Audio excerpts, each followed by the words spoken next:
Hello guys, this is Hustle and Fun again, coming to you from the rental project, one of the other houses. And what I'm going to show you, we put a new door in, as you can see, for a closet. I like to put these doors in.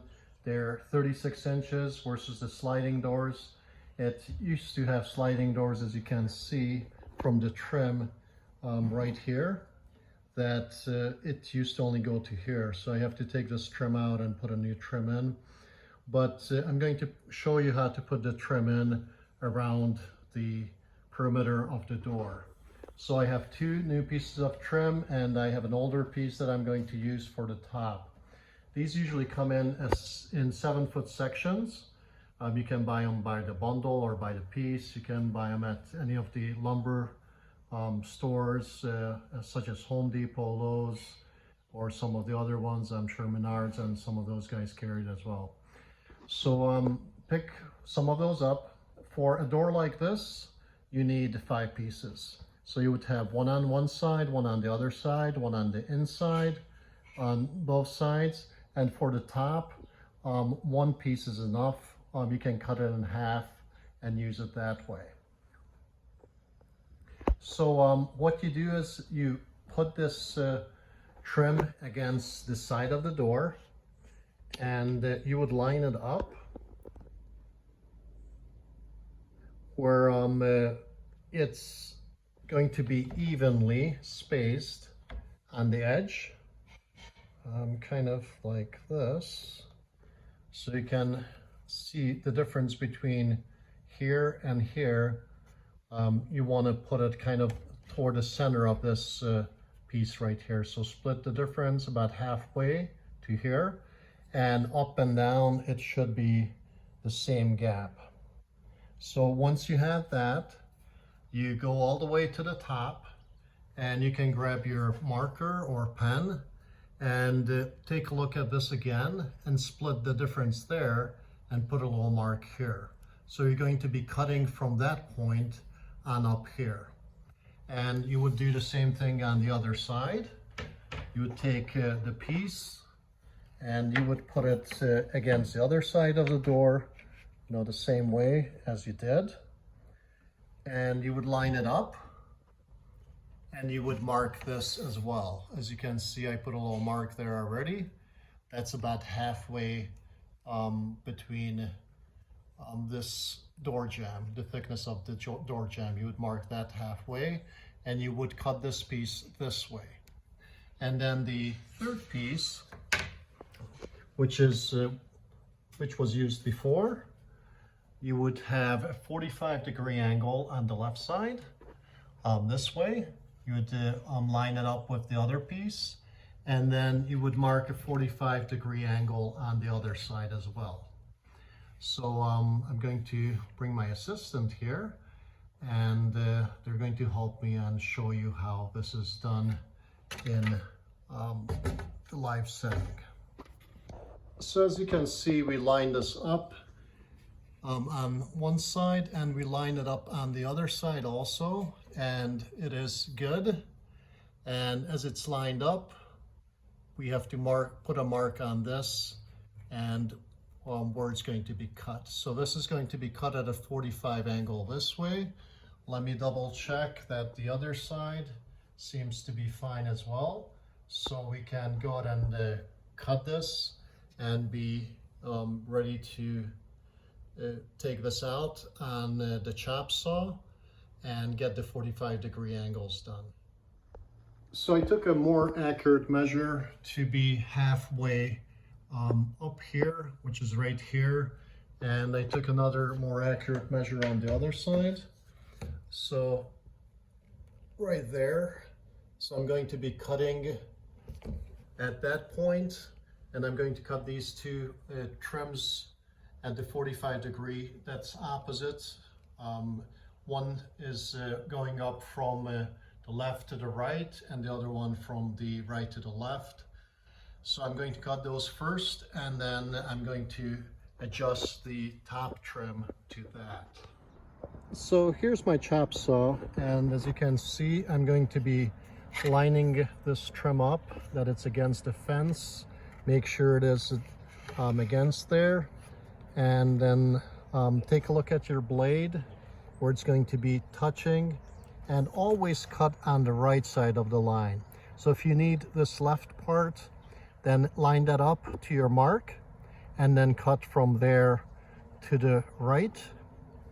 I don't know if I said, but to the right side of the line if you keep the left, or left of the line if you keep the right.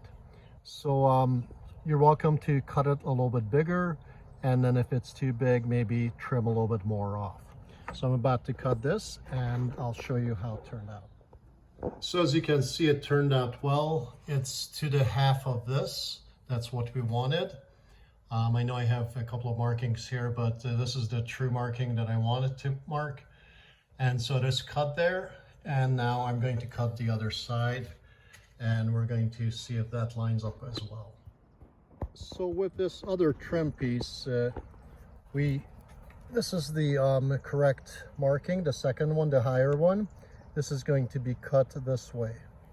So I have to adjust the chop saw the other way. What we want to do is adjust it. You just unscrew this and you can get it to the other side, and we want to move that to the other 45 degrees. As you can see, there's a 45 here, and there's one on the other side. That's a 45 degree here. So as you can see, I have it at the other 45 degree. We want to tighten this down, and once we have that, we want to make sure this is laid up against the fence correctly, nice and tight. And then since we want the left part of this trim, we want to cut to the right of the line. So let me get that done and show you how that turned out. So the second side, the right hand side, is cut as well. That's lines up nice. And now we can put the top parts, the top trim part in with the other trim piece, and we can line that up and cut that as well.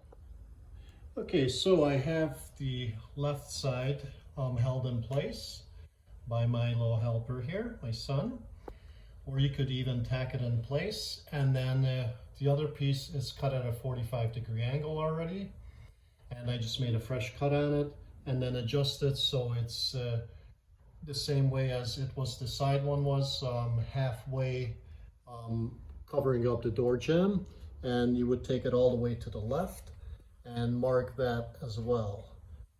So this is halfway covering the door jamb and lining up with this right here. So you mark it, you have to cut this at a 45 degree angle like this, and I'm about to take it outside and cut it, and then we'll go from there. So once again, I had to adjust the angle back to the 45 degree, and I have the mark, as you can see right here, and line that up with the blade, and as I mentioned, cut to the right of this because we want to keep the left side. So let me cut that and see how we did. So it looks like it lines up pretty well, so I'm going to tack in the molding in on the right side, and then I'm going to tack the top side and the left side as well with the trim nailer. So once you have everything lined up, you can start tacking this in. You can start nailing with that trim nailer, and make sure it sinks in the nails properly. You want to hit it straight up so it doesn't go out the side. You want to nail on the outside edge and also on the inside edge. So you want to nail here and also here. What you can also do once you get the trim piece in and get it as close as possible is nail it through here. So that goes through this and also into here, or you can nail from the top into here as well. So go ahead and do that. Make sure everything is nice and even. Make sure everything is nice and tight, as tight as you can get it. You can always caulk some of these seams or sand it just a bit and caulk it, but it's important that you get it as well as you can so you have a great project when you're finished with it. You can also caulk right around the edges, so you have a nice finished product. At the bottom, if you take a look, you want to put a trim piece across here as well. This used to be a larger closet, larger opening.